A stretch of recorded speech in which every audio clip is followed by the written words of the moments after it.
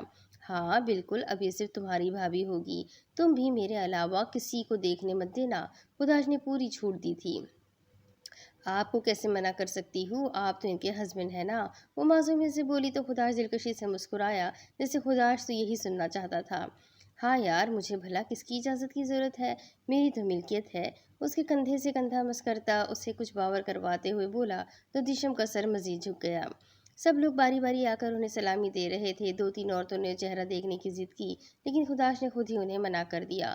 خداش کے سامنے کہاں کسی کی چلتی تھی، وہ عورتیں خود ہی بار بار کہہ کر نیچے اترتی چلی گئی۔ وہ اپنی ضد پر اڑا رہا تھا، جبکہ دیشم تو بے وجہ ہی شرمندہ ہوتی جا رہی تھی۔ عجیب قسم کا آدمی تھا، مجال تھا جو کسی کی بھی سن لیتا۔ جبکہ اس طرح سے گھونگھٹ لٹکائے دیشم بھی بری طرح سے تھک چکی تھی۔ پتہ نہیں یہ سب کچھ کب ختم ہونا تھا، ایک ہی پوزیشن میں بیٹھے بیٹھے اس کی کمر اکڑ گئی تھی۔ اب دوسری طرف بابا، میں بھی واپس نہیں آنا چاہتا، اور ویسے بھی وہاں واپس آ کر کیا کروں گا؟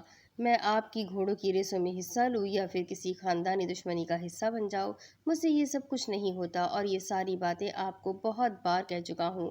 میں یہاں بہت خوش ہوں، اور ویسے بھی میرا اب پاکستان واپس آنے کا کوئی ارادہ نہیں ہے۔ احمر میری جان، تم ایسا کیوں کہتے ہو؟ 2 سال ہو چکے ہیں، تمہارا چہرہ تک نہیں دیکھا۔ بابا بے بسی سے بولے تھے، وہ اس معاملے میں بے بس تھے۔ احمر سے انہیں بے حد محبت تھی۔ ان کا سب سے چھوٹا لاڈلا بیٹا جو ان کو بہت عزیز تھا، ان سے بہت دور ہو چکا تھا، ان کی بے معنی اصولوں کی وجہ سے۔ وہ ان کے اصولوں کے خلاف تھا جو حویلی کے اندر ان کے 5 بیٹوں کے لیے بنے ہوئے تھے۔ 7 سال پہلے وہ پڑھائی کے سلسلے میں لندن آیا تھا، پھر یہیں کا ہو کر رہ گیا تھا۔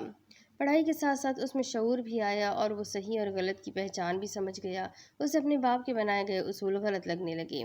بیچ میں 2 یا 3 بار جب وہ پاکستان گیا اور وہاں کے حالات سمجھے تو اسے یہی لگا کہ یہ سب کچھ اس کے لیے نہیں بنا، بہتر ہے کہ وہ ان سب چیزوں سے کنارہ کشی کر لے۔ وہاں رہ کر وہ اپنی ذات کے خلاف نہیں جا سکتا، ان سب چیزوں کو قبول کرنے کو تیار ہی نہیں تھا، اسی لیے تو ہمیشہ کے لیے لندن میں منتقل ہو گیا۔ اسے واپس جانا پسند نہیں تھا۔ شروع میں تو بابا جان نے اس کی ضد پر کچھ بھی نہیں کہا تھا، بلکہ لندن میں اس کا ایک بہترین بزنس تیار کروا دیا، یہاں پر کام پر دھیان دیتا رہا۔ لیکن اب بابا کو اس کی یاد ستانے لگی تھی۔ احمد سے دور رہنا ان کے لیے آسان ہرگز نہیں تھا۔ اب جب ان کی دو ہفتے اس سے بات نہ ہوتی تو بے چین ہو کر اسے فون کرتے تھے، اور اب تو ان کی بس ایک ہی ضد تھی کہ احمد واپس آ جائے۔ وہ اپنے کسی بچے کو خود سے دور نہیں کر سکتے تھے، لیکن اب تو جیسے ممکن ہی نہ تھا، وہ واپس آنا ہی نہیں چاہتا تھا۔ بار بار ایک ہی بات کر کے بابا کو غصہ آنے لگا تو خدا حافظ کر کے وہ فون بند کر چکا تھا، اور اب تقریباً 2 ہفتے تو وہ انہیں فون کرنے کا کوئی ارادہ نہیں رکھتا تھا۔ جب تک بابا کا غصہ ٹھنڈا نہیں ہو جاتا تب تک وہ اس معاملے سے دور ہی رہنا چاہتا تھا۔ وہ جانتا تھا کہ بابا اتنے غصے میں کیوں ہے۔ 2 ہفتے پہلے ہونے والے گھوڑے کی ریس میں ان کا سب سے قابل ترین بیٹا ساگر کاظمی ہار گیا تھا، اور یہ ہار اسے 8 سال بعد دیکھنے کو ملی تھی۔ 8 سال پہلے بابا جان خود اس گھوڑے کی ریس میں حصہ لیتے تھے، اور بہت کم ہی ہار ان کا مقدر بنتی تھی، لیکن ساگر پہلی بار ہارا تھا، اور یقیناً بابا جان اس سے سخت خفا تھے۔ 2 دن پہلے اس کی ساگر سے بھی بات ہوئی تھی، وہ بھی کافی بے یقینی کی حالت میں تھا۔ وہ اب تک اس ہار کو سوچ رہا تھا، اس کا سوال بس یہی تھا کہ یہ ہار کیسے اس کا مقدر بنی۔ کہیں نہ کہیں کوئی بے ایمانی ضرور ہوئی ہے، ورنہ وہ کبھی ہار نہیں سکتا، یہ اس کا یقین تھا، اور اس یقین پر وہ کچھ بھی نہیں کہہ سکتا تھا۔ وہ اسے کہنا چاہتا تھا ان فضول چیزوں کو چھوڑ کر وہ اپنے کیریئر پر دھیان دے، اپنے فیوچر کو بہتر بنانے کی کوشش کرے، لیکن اس کی تو بس ایک ہی رٹ تھی کہ وہ ہارا کیسے، اس کے ساتھ بے ایمانی ہوئی ہے۔ وہ اسے کچھ بھی کہے بنا ہی فون بند کر چکا تھا، اور آج بابا سے بات کر کے بھی اسے مایوسی ہوئی تھی۔ وہ فون بند کر کے انہی سوچوں میں مگن تھا جب اس کے چہرے پر 2 ننھے مگر ٹھنڈے ہاتھ آئے۔ یشی، میری جان، تمہارے ہاتھ ٹھنڈے کیوں ہے؟ وہ اگلے ہی لمحے اپنے 3 سالہ بیٹے کو اٹھا کر اپنی گود میں رکھتے ہوئے اس کے ہاتھ سہلانے لگا۔ یقیناً برف سے کھیل کر آیا تھا، اور اس وقت اس کی گود میں لیٹا وہ الٹے سیدھے لاجک دے رہا تھا۔ دوسری طرف ساری رسم ادا ہو چکی تھی، اسے لا کر کمرے میں بٹھا دیا گیا تھا۔ وہ اس کمرے میں پہلی بار تو نہیں آئی تھی، لیکن شادی سے پہلے اس کے کمرے کو ایک بار پھر سے تیار کروایا گیا تھا، اور بے شک اب یہ کمرہ اور بھی خوبصورت لگ رہا تھا۔ اس کمرے کی ایک ایک چیز خداش کے اعلیٰ ذوق کا پتہ دیتی تھی۔ سامیہ اور دیدم کافی دیر اسے تنگ کرنے کے بعد اب اٹھ کر باہر چلی گئی تھی۔ اس وقت وہ کمرے میں بالکل تنہا بیٹھی ہوئی تھی۔ فی الحال اس نے خداش کے بارے میں کچھ بھی نہیں سوچا تھا۔ خداش کو لے کر اس کے دماغ میں اگر کوئی اچھی سوچ نہیں تھی تو برا بھی کچھ نہیں تھا۔ وہ اپنا دل پوری طرح صاف کر کے یہاں آئی تھی، ایک عام سی لڑکی کی طرح، وہ بھی ہزاروں خواب سجائے بیٹھی تھی۔ اس وقت اس کے ذہن و دل میں خداش کے لیے کچھ بھی برا نہیں تھا۔ وہ ایک نئی زندگی کی شروعات کر رہی تھی، پوری ایمانداری کے ساتھ۔ خداش اس کے لیے کیسا ہمسفر ثابت ہونے والا تھا یہ وہ نہیں جانتی تھی، لیکن اپنی زندگی کو لے کر وہ آنے والے ہر بدلاؤ کو قبول کر چکی تھی۔ اسے نہیں پتا تھا کہ اس کی زندگی میں کیا ہوگا، لیکن ایک چیز اس نے سوچ رکھی تھی کہ خداش اسے اجازت دے یا نہ دے، لیکن اپنی پڑھائی پر کسی طرح کا کوئی کمپرومائز نہیں کرے گی۔ ہم اس طرح کی کسی پنچایت کو نہیں مانتے، اور نہ ہی کسی پنچایت کی ضرورت ہے۔ یہ قانونی فیصلے ہیں، اور بہتر ہے کہ ان قانونی فیصلوں کو قانون کے طریقے سے کیا جائے۔ بابا جان نے پنچایت کو ماننے سے انکار کر دیا تھا، اور ان کے ساتھ ان کے بیٹے بھی اس نئے خود ساختہ قانون کو ماننے سے انکاری تھے، اور ان کے ساتھ ہی وہ سب لوگ بھی جو شاہ خاندان سے زیادہ کاظمی خاندان کو پسند کرتے تھے، وہ بھی اس نئے قانون کو ماننے سے انکار کر چکے تھے۔ یہ گاؤں بہت زیادہ ترقی یافتہ نہیں تھا، گورنمنٹ کا اس طرف رجحان کافی کم تھا، ایسے میں فیصلوں میں اکثر تاخیر ہو جاتی تھی۔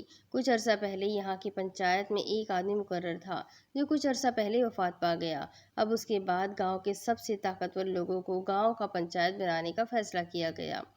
لوگوں کے زیادہ ووٹ شاہ خاندان کی طرف چلے گئے، کاظمی خاندان والوں کو تو آگ لگ گئی۔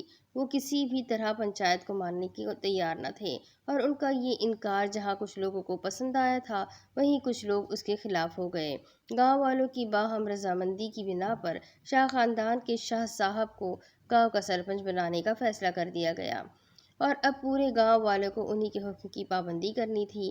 اس کے علاوہ جو لوگ ان کے حکم کو نہیں مانتے وہ اگلے سال الیکشن میں حصہ لے کر بھی سرپنچ بن سکتے تھے۔ سب کا ہی ارادہ تھا کہ اگلے سال کاظمی صاحب کو بھی مخالف پارٹی میں کھڑا کر دیا جائے گا، لیکن اس سال تو شاہ صاحب کو ہی یہاں کا سرپنچ بنایا جائے گا۔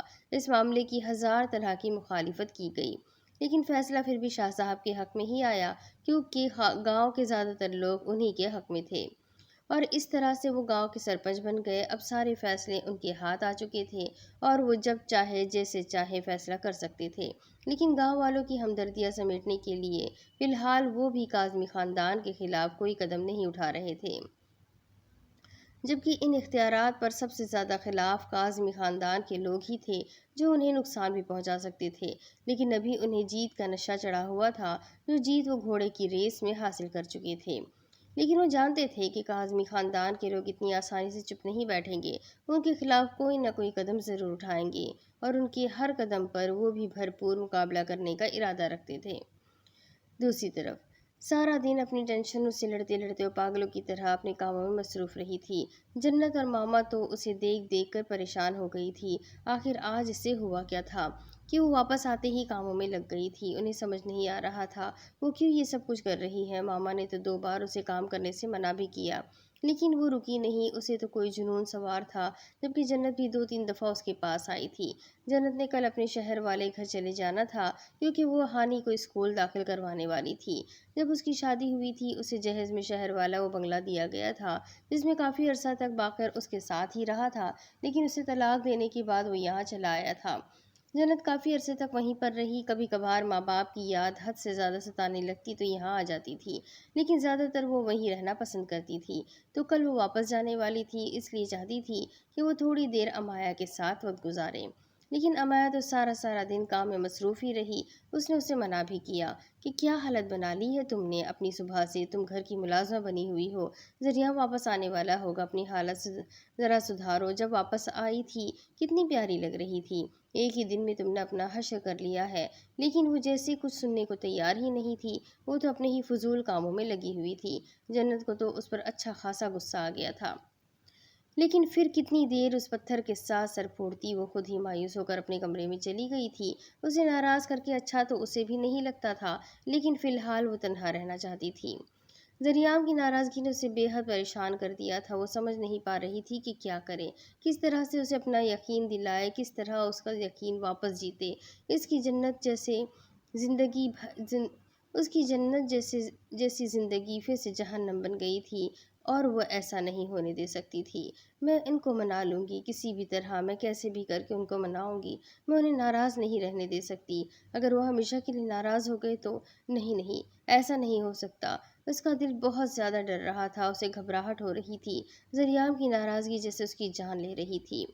کل تک وہ اس کے لیے صرف اس کا شوہر تھا، لیکن آج اس کی محبت تھا، اس کے لیے سب کچھ تھا۔ وہ اسے خود سے ناراض نہیں رہنے دے سکتی تھی، اسے کیسے بھی اسے منانا تھا، لیکن کیسے؟ یہ سوچ سوچ کر وہ پریشان ہو چکی تھی۔ آج کل بہت زیادہ پریشان رہنے لگا تھا۔ دوسری طرف وہ آج کل بہت زیادہ پریشان رہنے لگا تھا۔ اس کے ساتھ ایسا کیوں ہو رہا تھا یہ تو وہ نہیں جانتا تھا، لیکن اس کے خواب و خیالوں میں بس ایک ہی لڑکی چھائی ہوئی تھی۔ ہاں، وہ جو کبھی لڑکیوں سے ہزاروں میل دور فاصلے پر رہنا پسند کرتا تھا، آج کل اس کے دماغ میں بس ایک ہی لڑکی کا سایہ تھا۔ ہزار کوششوں کے باوجود بھی وہ اپنے دماغ سے اس لڑکی کو نہیں نکال پا رہا تھا۔ وہ نہ چاہتے ہوئے بھی بار بار ردھم کے بارے میں سوچ رہا تھا۔ اسے یہاں سے واپس آئے تو قریب 21 دن گزر چکے تھے، لیکن اب تک اس کے ذہن میں وہ لڑکی بری طرح سے بسی ہوئی تھی۔ وہ کہاں کسی لڑکی کو دیکھتا تھا یا اس کے بارے میں سوچتا تھا کہ وہ پہلے اس فیلنگ سے گزرا ہو یا اپنی اس کنڈیشن کو سمجھ سکتا ہو۔ یہ سب کچھ تو بالکل نیا تھا، بالکل الگ تھا۔ اس نے کہا تھا قسمت میں ہوا تو دوبارہ ضرور ملیں گے، لیکن اگر قسمت نہ ہوئی تو کیا وہ مجھ سے دوبارہ کبھی نہیں ملے گی؟ کیا ہم کبھی بھی مل نہیں سکیں گے؟ نہیں، وہ اس سے ملنا چاہتا تھا، اسے دیکھنا چاہتا تھا، اسے سمجھنا چاہتا تھا۔ ہاں، وہ اسے بہت کچھ بتانا چاہتا تھا، وہ اس کی بیوقوفی بھری باتیں سننا چاہتا تھا، اس کی باتوں کو انجوائے کرنا چاہتا تھا، وہ اس کے ساتھ وقت گزارنا چاہتا تھا، اس کے ساتھ اسی طرح جنگل کا ایک اور سفر کرنا چاہتا تھا۔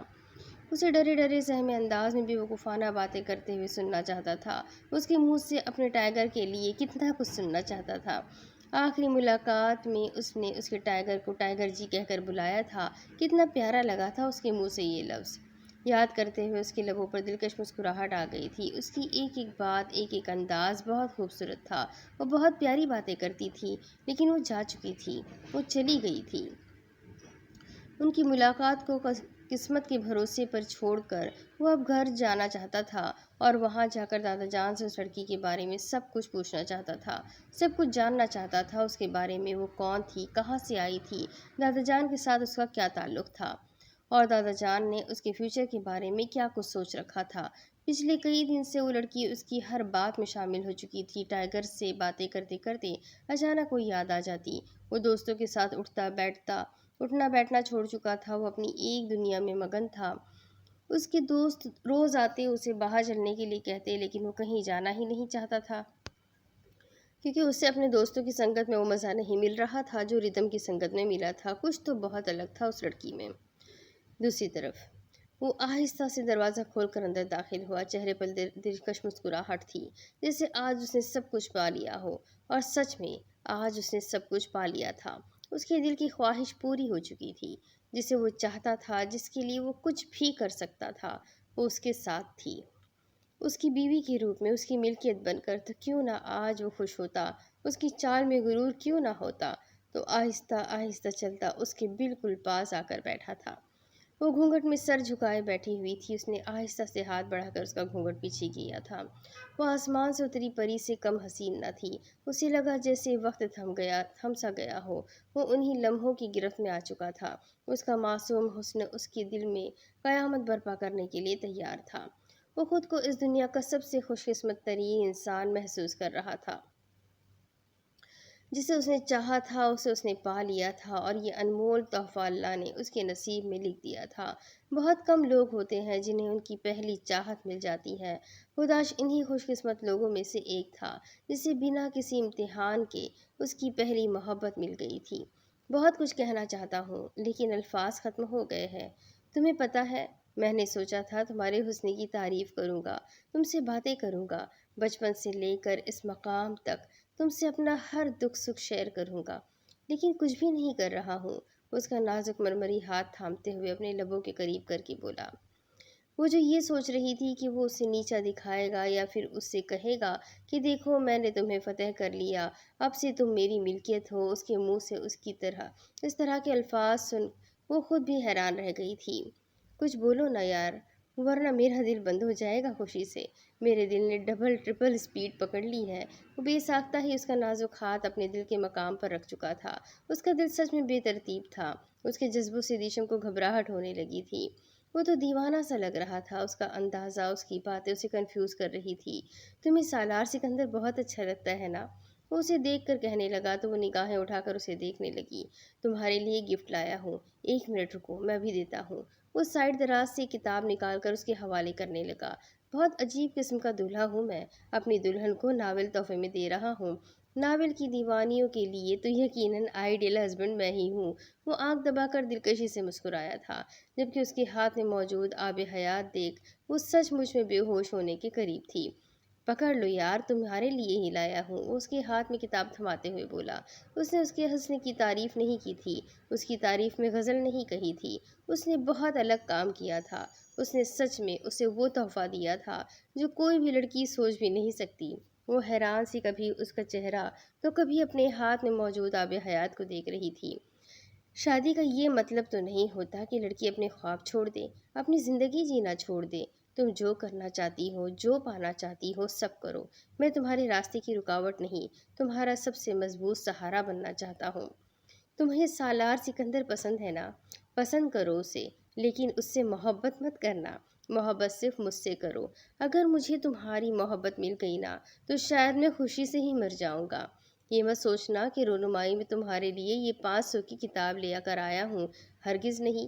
اپنی زندگی کے سب سے خوبصورت دن پر میں تمہیں کیا یہ تحفہ دوں گا؟ بے شک کتابوں سے انمول دنیا میں کچھ نہیں ہوتا، لیکن میں نے بھی تمہارے لیے کچھ انمول خریدنے کی کوشش کی ہے۔ اور یہ سب کچھ میں نے اس لیے نہیں خریدا تاکہ تمہاری محبت حاصل کر سکوں۔ مجھے تمہاری محبت اس طرح نہیں چاہیے۔ تمہاری محبت تو میں تمہارے دل میں اتر کر پا ہی لوں گا۔ یہ تحفہ صرف اور صرف اس ناولٹی افسانے کے کردار سے نکلنے کے لیے دے رہا ہوں۔ تم نے کہا تھا کہ ہر کوئی سالار سکندر نہیں ہوتا، شاید نہیں ہوتا ہوگا، وہ اپنی محبت کے لیے یقیناً بہت انمول شخص رہا ہوگا، لیکن تمہاری زندگی میں کوئی سالار سکندر نہیں بلکہ یہ خداش کاظمی ہے، اور یقین کرو میں بھی برا نہیں۔ وہ فائلز اس کے حوالے کرتے ہوئے بولا۔ فائل میں 2 طرح کے کاغذات پڑے تھے جسے وہ فی الحال پڑھنا یا سمجھنا نہیں چاہتی تھی۔ اس وقت تو اس کا دماغ اسے کچھ بھی سوچنے یا کرنے کی اجازت ہی نہیں دے رہا تھا۔ وہ تو بس ٹکٹکی باندھے اس سامنے کھڑے شخص کو دیکھ رہی تھی جو آج ایک نیا روپ دکھا رہا تھا۔ سمجھ گیا تم یہ نہیں پڑھنا چاہتی نا اس وقت، میں خود ہی بتا دیتا ہوں، یہ کاغذات ایک آئی لینڈ کے ہیں۔ میں نے سڈنی میں تمہارے نام سے ایک بہت خوبصورت آئی لینڈ خریدا ہے، ہم ہنی مون منانے وہیں پر جائیں گے، اور یہ کاغذات وہیں کے ہیں، اور یہ میں نے تمہارے نام ایک ستارہ کیا ہے۔ میں جانتا ہوں یہ بہت ہی فضول چیزیں ہیں تمہارے نزدیک، اور تمہارے نزدیک شاید ان چیزوں کا کوئی کام بھی نہیں ہوگا، لیکن میں تمہیں کچھ اسپیشل دینا چاہتا تھا، کچھ ایسا تحفہ دینا چاہتا تھا جو تمہیں یہ بات بتا سکے کہ تم میرے لیے کتنی اسپیشل ہو، اس لیے یہ خریدا ہے۔ تمہیں پسند آیا نا؟ وہ امید سے اس کی طرف دیکھتے ہوئے بولا۔ وہ بے یقینی سے اپنے ہاتھ میں موجود 3 چیزوں کو دیکھ رہی تھی۔ بے شک ان 3 چیزوں میں پسند تو اسے آب حیات ہی تھی، لیکن وہ شخص جو منتظر نگاہوں سے دیکھ رہا تھا اسے جواب بھی تو دینا تھا۔ وہ نگاہ اٹھا کر اسے دیکھتی مسکرا کر ہاں میں سر ہلا چکی تھی۔ خداش کو جیسے سکون ملا تھا، یعنی کہ تمہیں میرے دیے ہوئے تحفے پسند آئے، شکر ہے، لاؤ مجھے میرا تحفہ دو۔ وہ اپنا ہاتھ اس کے سامنے کرتے ہوئے بولا۔ دیشم نے بنا کنفیوز ہوئے اپنا ہاتھ اس کے ہاتھ میں دے دیا۔ خداش کو لگا جیسے پوری دنیا اسے مل گئی ہے۔ اس نے جھک کر اس کے ہاتھ کو بڑی عقیدت سے چوما تھا جب اچانک دروازے پر بڑی تیزی سے دستک ہونے لگی۔ وہ فوراً اٹھ کر دروازے کے پاس آیا تھا۔ خداش، بابا جان کی طبیعت اچانک بہت خراب ہو گئی ہے، میرے خیال میں ابھی اسی وقت انہیں ہسپتال لے کر جانا پڑے گا، جلدی آؤ۔ بابا جان دروازے پر کھڑے کافی پریشان لگ رہے تھے۔ وہ ان کے پیچھے بھاگا تھا جبکہ دیشم بھی ان کی بات سن چکی تھی، پریشانی سے اٹھ کر ان کے ساتھ ہی باہر بھاگ گئی تھی۔ دادا جان کی طبیعت بہت زیادہ بگڑ گئی تھی۔ اچانک ان کی طبیعت اتنی کیسے خراب ہو گئی کوئی بھی سمجھ نہیں پایا تھا۔ خداش تو ان کی حالت دیکھ کر بری طرح سے بوکھلا گیا تھا، کیونکہ اس وقت ان کے حالات پہلے سے بھی زیادہ خراب لگ رہے تھے۔ وہ فوراً ہی انہیں گاڑی میں ڈالتا ہسپتال کی طرف روانہ ہو گیا تھا جبکہ پیچھے سب لوگ پریشان تھے۔ وہ انہیں فوراً ہسپتال لے گیا تھا۔ نہ جانے انہیں کیسے تکلیف ہوئی تھی، کوئی نہیں جانتا تھا۔ وہ تو کمرے میں بالکل تنہا تھے اور شاید اپنے کسی دوست سے فون پر بات کر رہے تھے۔ اس وقت تک وہ زیادہ تر سو ہی جاتے تھے، لیکن ان کے دوست ہارٹ اٹیک کا سن کر فون کرتے تھے، اور بابا جان کے حساب سے تھوڑی دیر پہلے ان کے دوست کا فون آیا تھا جس سے وہ بات کر رہے تھے۔ پھر اچانک طبیعت خراب ہو گئی۔ ڈاکٹر نے کہا تھا انہیں کسی بھی طرح کی ٹینشن سے دور رکھا جائے۔ گھر میں تو ایسی کوئی چیز نہیں تھی جس سے انہیں ٹینشن ہوتی یا پھر ان کی حالت خراب ہوتی۔ انہیں اسپتال لے کر پہنچا تو ڈاکٹرز نے فوراً ان کو ایمرجنسی میں شفٹ کر دیا۔ ڈاکٹروں کے مطابق انہیں کسی چیز کی شدید ٹینشن تھی، لیکن کس چیز کی ٹینشن تھی یہی تو وہ سمجھ نہیں پا رہا تھا۔ فی الحال دادا جان کو کسی طرح کا کوئی مسئلہ نہیں تھا۔ تھوڑی دیر پہلے وہ بے حد خوش تھے اور بچیوں کے ساتھ ہنسی مذاق بھی کر رہے تھے، تو اب دادا جان کی طبیعت اس حد تک خراب کیسے ہو گئی؟ خداش یہ سوچ رہا تھا کہ انہیں کسی کا فون آیا، وہ گھر جا کر ہی چیک کرنا چاہتا تھا، لیکن فی الحال اسے دادا جان سے زیادہ عزیز اور کچھ بھی نہیں تھا۔ ڈاکٹر ان کا چیک اپ کر رہے تھے جبکہ وہ باہر پریشان سا بیٹھا ان کے واپس آنے کا انتظار کر رہا تھا۔ دوسری طرف امایا پاگلوں کی طرح سارا دن کام میں لگی رہی تھی اور پھر اسے زریام کو بنانے کے لیے اس کی پسند کا سارا کھانا بنا لیا تھا۔ شاید اسی کو دیکھ کر اس کا دل بھی پگھل جائے۔ وہ شام کو گھر واپس آیا تو امایا کو مکمل طور پر نظر انداز کر دیا۔ وہ تو پریشانی سے بے حال ہو رہی تھی کیونکہ وہ اس کی طرف دیکھنا تک گوارا نہیں کر رہا تھا۔ وہ اس کے سامنے بچ بچ کر اس کی من پسند ڈش اس کے سامنے رکھ رہی تھی، لیکن اس نے تو بے نیازی کی چادر اوڑھ رکھی تھی۔ وہ اتنا سخت دل بھی ہو سکتا ہے اس نے کبھی نہیں سوچا تھا۔ اس کے سامنے تو وہ ہمیشہ سے ایک الگ منفرد انسان تھا۔ کھانا کھاتے ہوئے مکمل طور پر اسے اگنور کر رہا تھا۔ جنت اور ماما کے علاوہ تانیہ اور چاچی نے بھی یہ بات نوٹ کر لی تھی۔ اس کے ہاتھ سے کھانا نہ لیتے ہوئے تانیہ کے ہاتھ سے کھانا لے چکا تھا۔ تانیہ کو اشارہ کیا ملا، وہ فوراً ہی کام پر لگ گئی تھی۔ امایا کو اگنور کرنا اس کے لیے کافی اچھا ثابت ہو رہا تھا۔ امایا کے ہاتھ سے کھانا نہ لینے کا مطلب یہی تھا کہ وہ اس سے ناراض ہے اور وہ اس ناراضگی کا بھرپور فائدہ اٹھانا چاہتی تھی۔ لیکن وہ کیوں ناراض تھا اس سے؟ آخر ان دونوں میں ایسا کیا ہوا تھا کہ بات یہاں تک آ پہنچی تھی؟ کہ وہ اسے دیکھنا بھی نہیں چاہتا تھا؟ کچھ تو ہوا تھا، اور تانیہ کو یہ جاننے کی کچھ زیادہ ہی بے چینی ہو رہی تھی۔ صبح صبح ذریعام نے جنت کو چھوڑنے کے لیے جانا تھا۔ وہ ایک دن میں تو کبھی بھی واپس نہیں آتا تھا۔ یہ تو یقیناً اسی ناراضگی میں صبح جانے والا تھا، اور تانیہ اس ناراضگی کا فائدہ اٹھا سکتی تھی۔ کھانا کھانے کے فوراً بعد وہ نہ صرف ذریعام کے کمرے میں گئی، بلکہ صبح کے لیے ذریعام کے کپڑے تیار کر کے رکھ دیے، اور اس کے ہاتھ سے کھانا نہیں لے رہا تھا تو وہ اس کے تیار کردہ کپڑوں کو بھی چھونا پسند نہیں کرے گا، اور وہ نہیں چاہتی تھی کہ ذریعام کسی بھی بہانے سے امایا کو مخاطب کرے۔ یہ ناراضگی ہی رہنی چاہیے۔ وہ فخریہ انداز میں اپنا کارنامہ دیکھ کر کمرے سے باہر نکل گئی تھی۔ وہ کمرے کی طرف ہی آ رہا تھا جبکہ وہ مسکراتے ہوئے اس کے پاس آ کر رکی۔ امایا تیزی سے چائے کا کپ لے کر آ رہی تھی۔ وہ ذریعام، میں نے آپ کے کپڑے تیار کر دیے ہیں، صبح آپ کو جنت کو چھوڑنے کے لیے جانا ہے نا، تو میں نے سوچا کہ میں آپ کے کپڑے تیار کر دیتی ہوں۔ امایا بیچاری سارا دن کام میں لگی رہی ہے، تھک گئی ہوگی بیچاری، تو میں نے کر دیے۔ وہ مسکراتے ہوئے بول رہی تھی جبکہ امایا جو سوچ رہی تھی کہ شاید وہ اسے اپنے کمرے میں دوبارہ آنے سے منع کرے گا، بنا کچھ بولے آگے بڑھ گیا۔ اس کا یہ انداز اسے مزید ڈر میں مبتلا کر رہا تھا۔ دوسری طرف دادا جان کی حالت اب تک ٹھیک نہ ہوئی تھی۔ گھر میں پریشانی بڑھنے لگی تھی۔ تھوڑی دیر پہلے اس نے گھر پر فون کر کے بتا دیا تھا کہ دادا جان کو پھر سے ہارٹ اٹیک ہوا ہے اور حالت کافی زیادہ خراب ہے۔ ڈاکٹر کے مطابق انہیں کسی بہت بڑی ٹینشن میں ڈالا گیا تھا۔ انہیں کسی کا فون آیا تھا، یہ جاننا بہت ضروری تھا۔ اگر یہ سب کچھ ایک فون کال کی وجہ سے ہوا تھا تو یقیناً وہ کوئی دوست نہیں بلکہ دشمن تھا۔ دادا جان کا کون دشمن ہو سکتا ہے؟ شاہ خاندان کے علاوہ اس کا سارا شک اسی طرف جا رہا تھا۔ اس نے گھر فون کر کے سامیہ سے کہا تھا کہ دادا جان کے فون پر دیکھے کہ آخری کال کس کی آئی ہوئی ہے، اور وہ یہی چیک کرنے ان کے کمرے میں گئی تھی، اور چیک کرنے کے بعد اسے کال کرنے والی تھی، اسی لیے وہ اپنا فون ہاتھ میں لیے ہوئے تھا۔ اور تھوڑی ہی دیر میں اسے فون آ گیا تھا، لیکن دوسری طرف سے اسے جو خبر ملی تھی وہ اس کے پیروں تلے سے زمین نکال چکی تھی۔ دادا جان کو کس کا فون آیا تھا یہ تو پتہ نہیں چلا تھا، لیکن اب جو تھوڑی دیر پہلے سامیہ نے اسے خبر سنائی تھی وہ اسے پاگل کر دینے کے لیے کافی تھی۔ وہ فوراً گھر واپس جانا چاہتا تھا، لیکن دادا جان کو اس حالت میں چھوڑ کر وہ کہیں نہیں جا سکتا تھا۔ لیکن باقی سب لوگ گھر کے لیے نکل چکے تھے۔ کس نے سوچا تھا کہ ایسا کچھ ہو جائے گا؟ ان سب کو دادا جان کی پریشانی لاحق تھی۔ کسی نے دیکھا بھی نہیں کہ کون کون ان کے پاس موجود ہے اور کون کون نہیں۔ وہ سب لوگ باہر ہال میں بیٹھے ہوئے تھے جب دیشم نے اپنا لباس چینج کرتے ہوئے سادہ سا لباس پہنا اور باہر آ گئی، اور باہر آتے ہی اس نے سب سے پہلے حرم کو تلاش کرنا چاہا، جو اسے کہیں بھی نہیں ملی۔ اماں کو تو لگا شاید وہ سو چکی ہے۔ انہوں نے دیدم کو کہا کہ وہ اسے جگا لائے اور دادا جان کی حالت کا بتائے۔ دیدم اسے جگانے کے لیے گئی تو تقریباً 5 منٹ کے بعد واپس آ کر اس نے جو خبر انہیں سنائی تھی اور سچ میں حویلی کی چھت جیسے ان کے سروں پر گر چکی تھی۔ حرم حویلی میں نہیں تھی۔ وہ نہ صرف روم بلکہ واش روم، ڈریسنگ روم، اس کے علاوہ آگے پیچھے کے سارے کمرے دیکھ کر آئی تھی۔ حرم کہیں پر بھی موجود نہیں تھی۔ اس خبر نے انہیں بری طرح سے پریشان کر دیا تھا۔ وہ سب لوگ مل کر حرم کو ڈھونڈنے لگے، لیکن ہر طرف سے ناکامی ہی ہاتھ آئی تھی۔ حرم پوری حویلی میں کہیں پر بھی موجود نہیں تھی۔ اس بات کو چھپانے یا پھر دبانے کے بجائے انہوں نے خداش کو فون کر کے فوراً یہ بات بتا دی تھی۔ گھر سے جوان جہان لڑکی کا اس طرح سے غائب ہو جانا کوئی معمولی بات تو ہرگز نہ تھی۔ یہی وجہ تھی کہ وہ لوگ بھی پریشانی سے خداش کو ہسپتال چھوڑ کر حویلی پہنچے تھے۔ انہوں نے خود بھی تسلی کے لیے پوری حویلی کا ایک ایک کمرہ چھان مارا تھا، لیکن حرم کہیں پر بھی نہیں تھی۔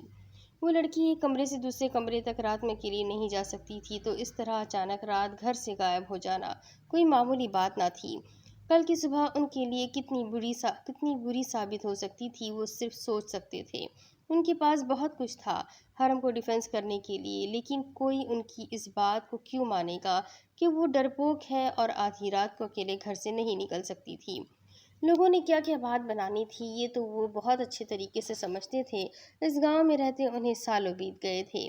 یہاں کے ماحول کو ان سے بہتر کون سمجھ سکتا تھا؟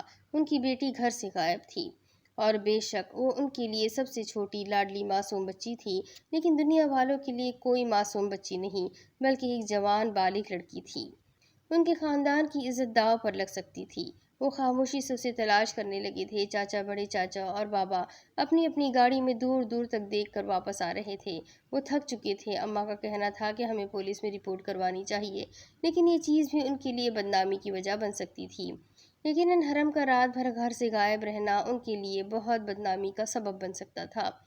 اور اگر یہ بات کسی طرح شاہ خاندان کے کانوں میں پڑ گئی تو کیا ہوگا، وہ سوچنا بھی نہیں چاہتے تھے، کیونکہ آج سے 17 سال پہلے ہوا واقعہ تاریخ دوڑا بھی سکتا تھا۔ گھر سے بھاگی ہوئی لڑکی کو یہ گاؤں والے کیا سزا دیتے تھے؟ وہ اس سے انجان تو نہیں تھے۔ وہ کس کو یہ بات ثابت کرتے کہ ان کی بیٹی گھر سے بھاگی نہیں ہے؟ وہ کس پر اپنی بیٹی کی بے گناہی ثابت کرتے؟ وہ جانتے تھے کہ حرم گھر سے بھاگ نہیں سکتی، حرم کو گھر سے غائب کیا گیا ہے، اسے اغوا کیا گیا ہے، لیکن لوگ ان کی اس بات پر کیوں یقین کرتے؟ کیا انہوں نے کبھی کسی پر یقین کیا تھا؟ کیا کسی کی بہن بیٹی کے لیے ان کے دل میں ترس آیا تھا جو کوئی ان کی بیٹی کے لیے آواز اٹھا تھا؟ حرم کے ساتھ بھلا ایسا کون کر سکتا ہے؟ کیا شاہ خاندان ایسا کر سکتا ہے؟ نہیں، وہ اتنا نہیں کر سکتے تھے، ان کی اپنی بھی بیٹیاں تھیں۔ شاہ خاندان تو بدلے کی آگ میں جل رہا تھا، اس آگ میں جس میں کسی کی بیٹی جلی تو کسی کا بیٹا، تلواریں تو دونوں طرف کی پیاسی تھی، اور یہ واقعہ شاہ خاندان کے بدلے کی آگ بجھا بھی سکتا تھا۔ دوسری طرف وہ تیز سیڑھیاں اتر رہا تھا جب سامنے سے آنے والی لڑکی اس سے زوردار طریقے سے ٹکرائی تھی۔ وہ تو اس اچانک ہونے والی افتاد پر خود بھی پریشان ہو گیا تھا۔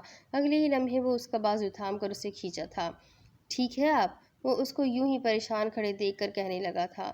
وہ پوری طرح سے خود کو کور کیے ہوئے تھی، سوائے آنکھوں کے کچھ بھی نظر نہیں آ رہا تھا۔ اس نے ہاں میں سر ہلاتے ہوئے اپنے آپ کو ریلیکس کیا۔ شکریہ، میں ٹھیک ہوں۔ اگر آپ میرا ہاتھ نہ تھامتے تو میں سیڑھیوں سے نیچے گر جاتی۔ اسی شکر گزار نگاہوں سے اسے دیکھتے ہوئے بولی تو مسکرا دیا۔ سچ کہوں تو یہ بالکل بے ساختہ ہوا ہے، نہ جانے کیسے آپ کا ہاتھ میرے ہاتھ میں آ گیا، ورنہ آپ گر بھی سکتی تھی۔ احتیاط سے چلیے، اور ان سیڑھیوں پر تو زیادہ احتیاط کریں کیونکہ یہ زیر تعمیر ہے۔ اور اسے مشورہ دے کر وہاں سے نکل چکا تھا، جبکہ مسکرا کر ایک نظر سیڑھیاں دیکھ کر کلاس کی طرف چلی گئی۔ افشین، کتنا وقت لگا دیا تم نے آتے ہوئے؟ بس کلاس شروع ہونے والی تھی، میں نے سوچا یہ نہ ہو کہ پہلے ہی دن تمہاری کلاس مس ہو جائے۔ اس کی سہیلی جو کب سے بیٹھی اس کا انتظار کر رہی تھی، اس کے آتے ہی اسے کہنے لگی، ارے یار، سیڑھیوں سے گرتے گرتے بچی ہوں، میں نے دیکھا ہی نہیں کہ وہ زیر تعمیر تھی۔ میری تو سانسیں رکنے لگی تھی، شکر ہے کہ اس آدمی نے میرا ہاتھ تھام لیا، ورنہ میری ایک نہ ایک ہڈی تو لازمی ٹوٹ جاتی۔ آج وہ اس کے پاس بیٹھ کر بتانے لگی، ارے یار، دیکھ کر چلا کرو، شکر ہے کہ گرنے سے تو بچ گئی نا، چلو اب اس آدمی کو تھینک یو بول دینا۔ وہ کہہ کر اپنے کام میں مصروف ہو گئی، جبکہ اس نے بھی مزید بات کو بڑھایا نہیں تھا، لیکن اچانک ہی اس کا دھیان باہر گیا تھا، جہاں اس کے ٹیچر کے ساتھ وہ لڑکا کھڑا نہ جانے کیا باتیں کر رہا تھا۔ یہی لڑکا ہے جس نے مجھے گرنے سے بچایا، اس نے ساتھ بیٹھی اپنی سہیلی سے کہا تھا۔ ارے یار، یہ تو ٹاپر ہے، لاسٹ ایئر کا اسٹوڈنٹ ہے، بہت لائق ہے، پورے بورڈ میں پوزیشن لی تھی، ہر ٹیچر کا فیورٹ ہے۔ اس کی سہیلی نے ایک ہی سانس میں تفصیل بتا دی تھی۔ ہاں، بہت اچھا ہے اور خوش اخلاق بھی ہے۔ افشین نے دل سے اس کی تعریف کی تھی، جو بھی شخص اسے اچھا لگتا تھا اس کی تعریف کرنے میں زیادہ وقت نہیں لگاتی تھی۔ اب دوسری طرف یہ تمہارے آخری سال کے پیپرز ہو جائیں، اس کے بعد پڑھائی چھوڑو اور اپنے کام میں لگ جاؤ۔ کب تک تینوں بھائی سنبھالے؟ تمہاری بھی کوئی ذمہ داری ہے ساگر۔ مقابلے کو ختم ہوئے 3 مہینے سے اوپر کا وقت ہو چکا تھا، اور اب بابا جان نارمل ہو چکے تھے۔ ساگر سے وہ اکثر ہی پڑھائی ختم کر کے کام پر دھیان دینے کی بات کرتے تھے۔ بابا جان، بس یہ آخری سال ہے، اس کے بعد تو انشاءاللہ وہی کرنا ہے جو آپ کہیں گے، اس نے خوشامد کرتے ہوئے کہا۔ وہ کبھی خوشامندی کا قسم کا انسان نہیں تھا، لیکن بابا کو خوش کرنے کے لیے ایسا ہو جایا کرتا تھا۔ بابا، اس کے گھومنے پھرنے کے دن ہے، ابھی اسے انجوائے کرنے دیجیے، ہم سنبھال تو رہے ہیں نا سب کچھ۔ ثاقب کاظمی اسے دیکھتے ہوئے کہنے لگے، نہیں، بس انجوائے کرنے کے دن تو اس نے پڑھائی میں ضائع کر دیے، جو پڑھ لیا اتنا بہت ہے، اور اب اسے بھی کام سیکھنا چاہیے۔ بابا نے ان کی بات کی مخالفت کی تھی۔ جی بابا جان، جیسا آپ کا حکم۔ راحت کاظمی نے ثاقب کاظمی کو آنکھوں ہی آنکھوں میں اشارہ کرتے ہوئے بات ختم کر دی۔ آگے سے وہ کچھ نہیں بولے، جبکہ ساگر کاظمی خاموشی سے اپنا کھانا کھانے میں مصروف ہو گئے۔ دوسری طرف کیسا رہا میرے بچے کا پہلا یونیورسٹی کا دن؟ انجوائے کیا؟ کیسے چل رہی ہے تمہاری پڑھائی؟ ہر بار کی طرح ہی کیا ہم سمجھے کہ تم یونیورسٹی میں بھی ٹاپ کرو گی؟ بابا جان نے اپنی لاڈلی کو سینے سے لگاتے ہوئے پوچھا تھا، جس پر اس نے پورے جوش میں ہاں میں سر ہلایا تھا۔ گاؤں کے سرپنچ کی بیٹی ہوں، ان کا نام کیوں میں روشن کروں گی؟ دیکھیے گا، یہاں بھی ٹاپ کروں گی، وہ خوشی سے بولی۔